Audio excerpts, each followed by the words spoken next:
ఇక రేవంత్ రెడ్డి సార్ పాలన మీద మస్తు గరానికి రాబట్టేంటూ మన హరీష్ రావు సార్ వాగ్గో ఏమయ్యా ఎందుకనంటే ఇందిరమ్మ పాలన తెత్తా అంటే అగ్గో నువ్వేదో ఉత్తమాటలు చెప్తావు అనుకున్నాం కానీ అప్పటి ఇందిరమ్మ పాలన బరాబర్ తీసుకొచ్చినామని చెప్పి హరీష్ రావు సార్ అన్న మాటలు అయితే మస్తు ఇప్పుడు సోషల్ మీడియాను షేక్ చేస్తున్నది. రేవంత్ సార్ సర్కార్ అనేది ఈరికాటంలో పెట్టేటట్టు చేస్తున్నది. మరి హరీష్ రావు సార్ ఇంకా ఏమన్నాడో వార్త పురాగా చెప్పను చూద్దాం బాండ్రి. ఇక హరీష్ రావు సార్ గురించి ప్రత్యేకంగా చెప్పాల్సిన పని లేదు. సోషల్ మీడియాలో ఎప్పటికప్పుడు యాక్టివ్గా ఉంటాడు. ఇక కాంగ్రెస్ పార్టీని ఎట్లా దుమ్మెత్తిపోయాలో, ఎట్లా కారెడ్డాలాడాలనో, ఎట్లా కౌంటర్లు ఇవ్వాలనో, ఎట్లా వాతలు పెట్టేటట్టు మాట్లాడాలనో, ఎట్లా మాట్లాడితే ఏ పని అవుతుందో అనేది హరీష్ రావు సార్కు తెలిసినంతగానం ఇంకెవరికి తెలియదు. ఎప్పటికప్పుడు యాక్టివ్గా ఉండే హరీష్ రావు సార్ మళ్ళొక్క పారి ఈ రైతుల యూరియాకు సంబంధించిన ముచ్చట్లల్లో గరానికి రాబట్టిండు తెలంగాణ సీఎం అయినటువంటి రేవంత్ సార్ మీద, కాంగ్రెస్ సర్కార్ మీద. మరి హరీష్ రావు సార్ ఏమన్నాడో ఒక పారి మీరే ఇనుండ్రి. తగ్గిపోతుంది, రైతులకు నష్టం జరుగుతుంది. రేవంత్ రెడ్డికి ముందు చూపు లేకపోవడం వల్లనే ఇవాళ రైతులు కన్నీళ్లు పెట్టుకోవాల్సి వస్తుంది. ఇవాళ రైతులు యూరియా బస్తాల కోసం అవస్థలు పడవలసి వస్తున్నది. రేవంత్ రెడ్డి మాట్లాడితే ఇందిరమ్మ కాలం తెస్తా, ఇందిరమ్మ పాలన తెస్తా, నువ్వు బరాబరే తెచ్చినావు. నాటి కాంగ్రెస్ పాలన గుర్తుకు తెచ్చినావు, మళ్ళా చెప్పులు లైన్లో పెట్టించినావు, మళ్ళా పోలీసులతో దెబ్బలు కొట్టిస్తున్నావు, ఆధార్ కార్డు లైన్లో పెట్టిస్తున్నావు, అన్నమాట నిలబెట్టుకున్నావు, ఎమర్జెన్సీ పాలన తెచ్చినావు. మళ్ళా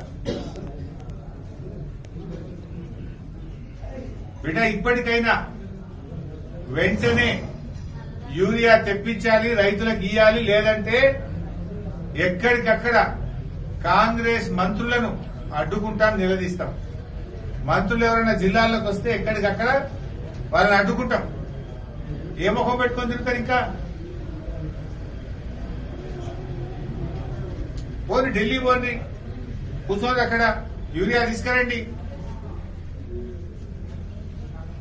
ఊకే మొరుగుడు కాదు కదా, కేసీఆర్ తిట్టుడు, కేసీఆర్ తిట్టుడు.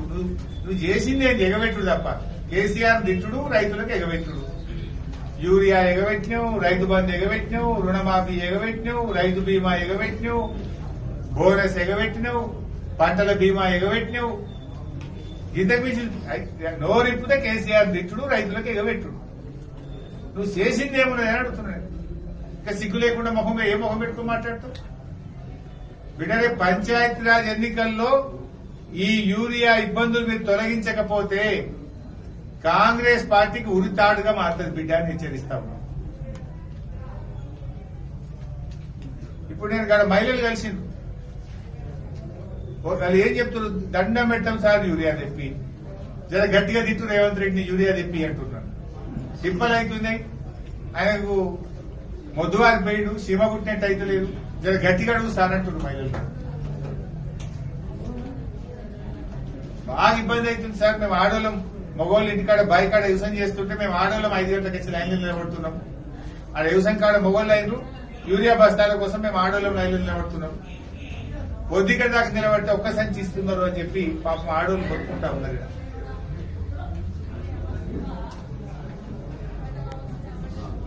సో వెంటనే యూరియా తెప్పించండి, రైతుల ఇబ్బందులు తొలగించండి. లేదంటే యూరియా కోసం ఉద్యమాన్ని తీవ్రతరం చేస్తాం. కాంగ్రెస్ మంత్రులను ఎక్కడికక్కడ కూడా అడ్డుకుంటామని చెప్పి హెచ్చరిస్తా ఉన్నాం. ఇంటిరా ఆగనట పబ్లిక్ గోసలు పట్టించుకున్నాడే కాదు, కాంగ్రెస్ సర్కార్ పురాగా ఫీలైంది అనుకుంటా. ఇందిరాగాంధీ పాలనలల్లా నేను అభివృద్ధిని తీసుకొచ్చిన, ఇందిరాగాంధీ పాలనను తీసుకొస్తాను అన్నావు, తీసుకొచ్చినావు 100%. ఇందిరమ్మ రాజ్యాన్నే నువ్వు మళ్ళీ తెలంగాణకు తీసుకొచ్చినావు, ఎమర్జెన్సీ పాలనను పెట్టినావు అనుకుంటా. ఇట్లా కొంచెం సురకలేసుకుంటా మాట్లాడిన మాటలు ఇప్పుడు సోషల్ మీడియాను షేక్ చేస్తున్నాయి.